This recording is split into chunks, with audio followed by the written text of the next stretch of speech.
অভিনেত্রী নুসরাত ফারিয়াকে শাহজালাল আন্তর্জাতিক বিমানবন্দর থেকে গ্রেফতার করা হয়েছে। তিনি দেশের বাইরে চলে যাচ্ছিলেন বলে জানা গেছে। রোববার দুপুরে ইমিগ্রেশন চেকপোস্টে আটকের পর তাকে ভাটারা থানা পুলিশের কাছে হস্তান্তর করা হয়েছে।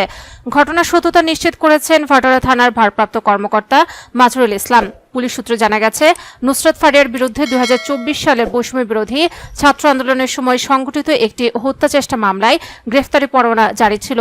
সেই মামলার ভিত্তিতেই তাকে গ্রেফতার করা হয়েছে। মামলার এজাহার অনুযায়ী আন্দোলন চলাকালে রাজধানীর ভাটারা এলাকায় সংঘর্ষের ঘটনায় এক ব্যক্তি গুলিবিদ্ধ হন। ওই ঘটনায় দায়ের হওয়া মামলায় নুসরাত ফারিয়া সহ 17 জনকে আসামি করা হয়। অভিযোগে বলা হয়, অভিযুক্তরা আন্দোলন দমনে আর্থিক সহায়তা দিয়েছেন।